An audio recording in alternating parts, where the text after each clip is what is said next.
It's recording now, but I get situated. You can't handle the truth.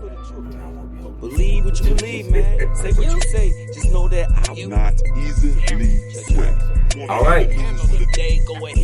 Not easily swayed. I'm your host, Mo. And I'm your host, Sam. And we are not easily swayed. But we talk about everything and anything. And things that you talk about and we just happen to hear about. So first of all, I want to say thank y'all for anybody watching and appreciating it. It's going to keep coming. We're going to keep going. We're going to keep enjoying this journey we on right now because you got to embrace the moments you have. With my family, I'm going to embrace these moments. One time we'll look back and be able to laugh at this. But right now, this is going on currently. We're going to talk about it just like we do in the living room, in the house, and on the phone. We're just doing it in front of a camera. That's it. That's the only difference. And not easily swayed. So you might have a view on something I didn't have, and you might make me say, you know what? That's right. That's right. So the first thing we're going to talk about is Gaza. What's going on across in the Middle East. So I'm going to turn it on over to my co-host, and he's going to jump into it. You got it. Hey, before we start, could you go ahead and hand me that computer Rolodex right there, please? Got you. Thank you very much, son. And while he does that, Not Easily Swayed is going to be a weekly thing. We're going to try to make it a weekly or bi-weekly thing. Much as probably, we got to let enough information build up to talk about. We just want to get on here and keep talking about the same thing. And we're going to talk about your favorite producer, too, today. How you like that? Your favorite producer. Let me write that down. Well, let's get it on real quick, everybody. Gaza, where it gets real deep at. Mm-hmm. Right? For those of y'all who's abreast, this won't be a shock to y'all. For those who don't, I know you're saying, well, what's going on in Gaza? All right, well, let me tell you. A spokesperson from Gaza, the health ministry department says hundreds are being killed each day and thousands wounded in a relentless bombardment by Israel. About half the victims are children.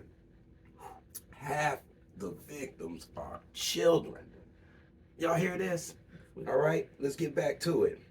The area is being touted as safe by the Israelis, but they are still being targeted even though they say that's a place that's a safe haven. How do y'all feel about what's going on in Gaza and the humanitarian war? And to simplify for some of the ones, because that was what he was saying, is reading it straight from there. They're telling you this is a safe spot. Take your kids here. Nothing will happen to them. And then while they get them there in that same safe spot, that's when they come and bombard them and starve them out or hurt the children. Yeah, it's pretty crazy, world. It's pretty crazy. And, we also got, despite Israel's withdrawal from Gaza since 2007, it has been maintained tight control over the territory through a land, air, and sea blockade for nearly 17 years in Gaza. It has been almost totally cut off from the rest of the world with severe restrictions on the movement, goods, and of the people. So they enslaved to that spot. They just gonna wipe them out, just letting them sit there and starving them out. Yeah, it's real. I'm not big on. I'm kind of getting into it. We did, we was doing our homework on it. It's blowing my mind. Like, it's hard for me to even talk about it because when you think about in America, when what happened in Katrina in 2005, when nobody wasn't getting food, they wasn't getting anything, and we had FEMA. And still people to this day from the southern states complain about how slow FEMA reacted.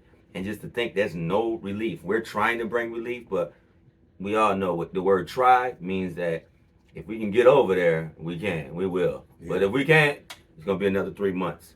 Yeah. They got that DTE wait. You know how y'all got to wait for DTE to turn your lights back on. Yeah. These people are waiting months and months for food. Doesn't make any sense, man. It's times like this where you can only go to one thing. G.I. Joe. Seriously. And knowing is half the battle. I thought you were going to say God. They can go to him as well. They need to go to him first. You go him first. Yeah, you go to him first. But G.I. Joe. At a time like this, man, it's time to get your Duke, Flint, and Roadblock on. Like, pass, women, Lady Jane. Whatever you got to do. All right, we're going to go ahead and switch topics. And we're going to keep talking about that because it's an ongoing thing. It's very sad. That's why I said let's start with that. I don't want to end on a sad note. But to a little brighter note, BG home. Welcome home, B Jizzle. BG home. We knew that anyway, though. We don't want y'all to think we was late to the news. I made it home, baby. He made it home, yeah. BG home, y'all. Ah, shit. I know Soldier Slim rolling in his grave like, Man. damn, my nigga. You know what I'm saying? But let me tell you what's real. BG being home, how do you feel about his return? And is it too late? Or like I have been said and told by many people, is it too old to rap? Yeah. Somebody tell me, does BG still got what it takes to get from the big house back to the big house? Yeah. Let me know. Y'all put it down in the comments in the description box, you know. Make sure y'all hit that thumbs up and like button. Subscribe. It's a small push of a button for y'all, but it's a big deal. Pause. Pause. Yeah, just hit the like button. It's very important that y'all tune in and interact with us. It's fun. And BG going back to me, my take on BG is he's out of jail. Mm-hmm. So at this point, no matter what we say, he just happy not have to wake up and have to eat that nasty meal and have to go lay back in that box. That 23-1 is not for no grown man. Oh no. So with that, he is probably happy. Like even out here, I think the niggas be happier to be at the county and our jails out here. Yeah. Versus the shit they do out there. Woo. You know what I'm saying? But I can't stand no type of isolation. I'm like a mad dog looking for a bone in a place like that. I can't do anything. You know? Pause. Pause. I guess this pause movement is serious. Taking over, bro. It's taking over. Cam, Mace, y'all some fools. And y'all tell us how many times we miss saying pause in this too. Man. So with the BG thing, it's kind of serious. Glad to see somebody get out of jail, come back home. And that's when I say, if you're going to do music, you got to make sure that you're being responsible. You know how you got in there. So you don't want to keep on talking about that to get your butt back in the same spot you just got out of. So be smart. I'm just saying, any man come out, be smart. Amen. So next thing we gonna chop up on, hate to talk about it, but a man we got it. Has faced the ultimate bad decision making move. A father in Detroit, west side of Detroit. He actually put his child recently during one of the Detroit Lions games in a tub upstairs to bathe while he ran downstairs to see highlights and things of the game. The baby was 3 years old, a little boy. He turns on the hot water, piping hot, gets scalded to death and drowns. Now this man is facing 20 to life. Do you think he should get it? Yes. What is your view on this man who did act? He went downstairs to watch the game. The child was upstairs. He was running water, maybe to get a baby a bath.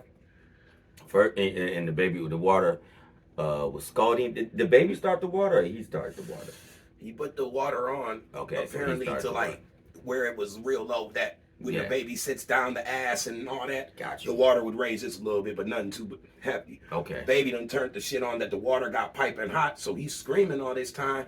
You know, his feet burning. Imagine, and he can't get out the tub. So he falls back, and burns and dies, drowns. Father comes upstairs to a burnt child and a drowned child. So and I just want to say our condolences. Yes, goes out to that family.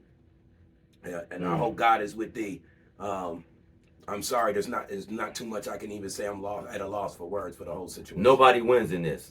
Nobody. This is one of those situations where you have what you said is no win. He lost the child, and he's gonna lose his freedom, or he loses his child and he don't lose his freedom. Now people who the other half of that child is looking at him like he was irresponsible. So there's no winners. There's certain situations in life where nobody wins, and this is one of them. If he goes to jail, that didn't stop his child from dying.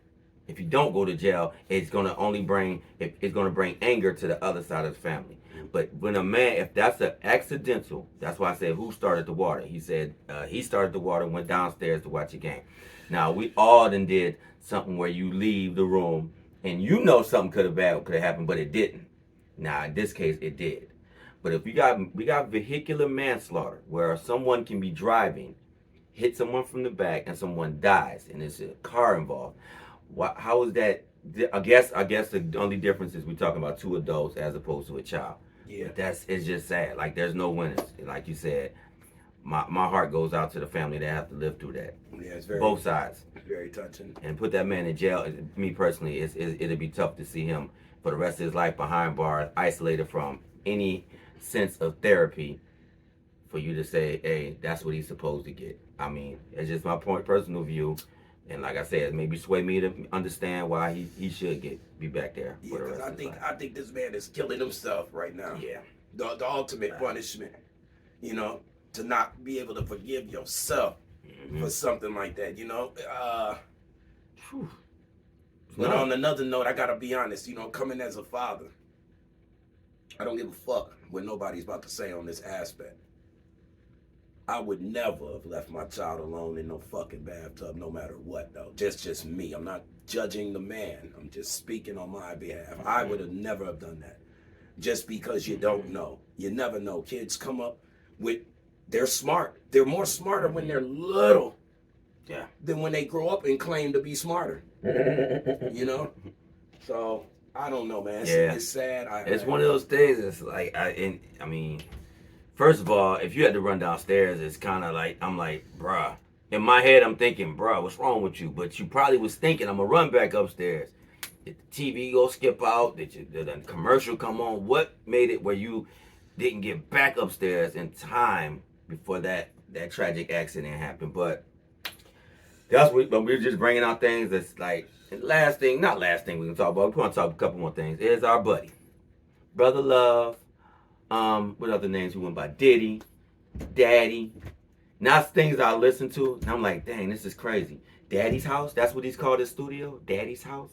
Now when you hear things like that, they go, man, it was his mind warped like that, and we ignored it. We ignored all the signs to say that, allegedly, that this man had he had a pretty messed up thought process. Yeah, and then you got to think about all this. I'm just being real. Any rapper who went to a studio called Daddy's Studio or whatever the fuck he was called. Pause. The whole studio's a pause. Yeah, you know what I'm saying? Ain't nothing to talk about. What? What is it about Diddy now, though? All right, now they're saying now, I read a couple times, you know, all these things keep happening. And my question was, things don't happen to rich people. You know, they happen to me and you, us people that don't have money. Rich people don't usually get. So what did he do? Who toes did he step on? Who toes did he step on? So I did a little homework, and Clyde Davis is the one who got him in the game, and one who got him on top of Uptown Records. Well, it was Harrell and the other one, but Andre Harrell. Yeah, but Davis was the bigger push. So I guess everybody had the old saying is that Clyde Davis and Diddy did something is why he jumped up so fast, right? So I guess he wasn't supposed to tell his ex-wife Kim Porter something, but he told her, and she said, since we get divorced, I'm putting what you told me in the book. You and Clyde Davis in the book. You and this person in the book. And Clyde Davis told him, hey, I told you don't tell nobody, so either you go or she go. And we see who went first. She died. And now, this the kicker here though. Cassie lawyers and her defense team was paid by Clyde Davis. So she didn't have the money to fight Diddy.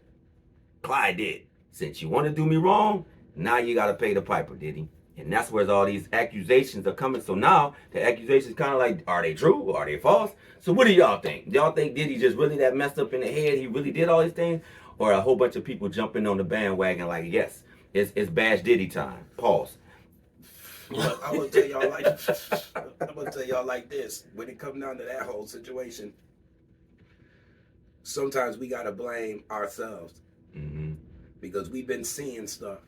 And now they got it where in this world, just because social media has become a vast way of you seeing and tapping into everyone's actual lifestyle, they stopping the real from being the real and exonerating the fake. Yeah. And they got us up here afraid to speak our truths. to speak where we come from as a standpoint. So what they're doing is they're trying to monetize real shit to a point where we have to get a group. Even though we were already the original human race, right? That is the group, right? Well, now we got to get a group for all the people who believe in what they believe in order for you to express yourself without taking criminal charges. Or I could not care what you think about me. You could not care about what I think about you, and we can live our lives. Because what I'm talking to y'all right now wasn't there when I was a young one. So only way I could talk to anybody that was in states and states away was through the phone. And it cost too much for me to talk to you for a long time. So that got hung up quick. But now I can talk to you as long as I want. You can have an opinion on what I'm doing here, and I can have an opinion on what you do there. So this thing called opinion is also a weapon. It's a gift and a curse. But it's only a gift and a curse on how you use it. If I'm using this to try to tell you something to better yourself, it's a gift. If I'm trying to tell you that this man is horrible, that's next to me, that's not good. I should be telling him that. Y'all shouldn't have nothing to do with it. You see what I mean? This, but we use it how we want to use it. And like he said, if I feel a certain way, I feel like I should be able to discipline my child, and this person doesn't. That's how you raise your child. See, what's wrong with that? What's wrong with me having my way and you having your way? The problem is because everybody can say that's not right. Right now, I'm asking y'all opinion on subjects that's not us, and this is one of the things that we're gonna learn. I'm not asking y'all. That's why I always say you're not wrong or right by what you say. It's your opinion. Yeah. I'm gonna take your opinion. I'm gonna listen to it and see if I'm swayed by okay. Yep. And some things you can't sway me. Yeah. But you'll find out which ones you can. You know, another thing, let's get into the next topic, man. Facebook. Is it a gift or a curse or both? Facebook. Get to talking to us about it real quick. I want to tell you how I feel about Facebook. Sorry. Let's talk about it. People ready to love you when you're down and show you no attention when you're up. The platform was made originally to be for promotion of businesses. You know what I'm saying? It was meant for you to take this and use it as a tool to get across the world to people you may not be able to in reality. You know what I'm saying? But it's become a big photo album for most people, right? Yeah. I got on it. I was totally confused. Then I'm in my feelings. I'm mad. I'm cussing motherfuckers out. I'm pulling people off the page and then going back to the page. You're not realizing that everybody get to see these arguments. Yeah, and it's beyond. It's like, it doesn't even matter. It's like I understand now. So what I do is I choose to use the platform to promote business, the music, the podcast. This is what it is, man. And those who are real, who's chiming in, I like to say hello to. But you wanna get your flowers while you're alive and you can smell them, not when you're dead and you can't inhale them. You know what I'm saying? It's just all over with then. So I don't like Facebook because it promotes a lot of bullshit for one. Second of all, everybody likes to jump on it and claim to be a friend just to see what you're doing. Well, that means you're doing a lot. You must be doing a lot because they want to be part of your life. You don't want to comment. You don't want to say, hey, how you doing, Sin? Or, hey, nice shirt, Sin, and none of that shit. But you watching. So December 25th, make sure you go get good hood music. Just always remember this, cuz everybody gonna talk behind your back when you're up front. When you're up front or you're winning, everything is getting talked to is behind you. Right. And if you don't care, I'm going to stress it again. It's hard. I know it's hard. If you don't care, it's hard for people to hurt you. If I care about a lot of things. But the things I care about, y'all will never know about them until y'all know me. Everything else, I put it out there. I'm putting this out there. If y'all tell me y'all were trash, guess what? All right, I'm going to try again next week. It's trash again. And then next week. But guess what you got to do every week to tell me it's trash? You got to watch me be trash. You got to watch me be trash to tell me I'm trash. And it doesn't bother me. It doesn't bother me. Y'all going to see this outfit again. Y'all going to see the same setup again. And for those that's doing what I'm doing, you know what I'm going through. Okay. We ain't gotta stop. We ain't gotta try to start something. Look, I wanted to get with y'all about. With that being said, man, another episode. And Okay. how do you and your mate cope with who watches what on TV? You know what I mean? Like if you're sitting at the crib and you know y'all pretty much like the same thing, but you just want to go back to like Vincent Price days, or you want to watch The Fly. Mm-hmm. Is that movie too old? Is for her maybe or you if she does the same thing, vice versa? Like what the fuck? Aren't the greatest movies in the 80s, or are they the ones that are being made today? Somebody tell me that. What's the great? Basically, let me rephrase that. Yeah. 80s movies versus 2000s movies. Who has the greater catalog? Thus so far. Oh, okay. Because the 80s is over. Yeah. 2000s still going. You know what I'm saying? Well, I would say, me personally, it's not me and the person I'm with. We might have the same kind of movies if the age gap. The age gap tells that was better. If she was 6 in the 80s and I was 13, 7-year gap, then I watch different. We watch movies different. She was watching cartoons. I'm watching PG-13. You see what I'm saying? So the gap kind of that's where that's a good question too. How big is it? Too big of an age gap in a relationship? Because what you're saying is it goes back to that. When you have such a big age gap, it limits you from being able to explore other things other than she's beautiful, I'm handsome, we love each other. All right, that's good. All right, now it's time to go teach the children. You telling the kid, I remember when it's DVDs, and she telling the kid, I wasn't born when it was DVD. Like, it's, you know what I'm saying? Like, it's a crazy age gap where you can't relate. You almost like, one of y'all gotta be kind of go back. One of y'all gotta go backwards and just say, all right, I'm gonna accept her to be. So it's the age gap in a relationship. How big is too big? Yeah. If there is. Pause. Thank you. Whew. Boy, that was. Yeah, I'm catching on. Boy, that was. Whoa. I'm catching on. Oh, that was. Hey yo. Wow. But that's pretty much it for me, man. I'm How big is the biggest age gap? Y'all answer them. Put them in the comments. Appreciate it. You know what it is. And Not Easily Swayed. We'll see y'all again. All right now.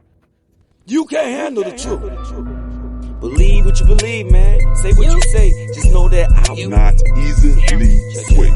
Wanna hear the news for the day? Go ahead, sit back and tune into Not easily swayed. Tune into Not easily swayed. You can't handle the truth.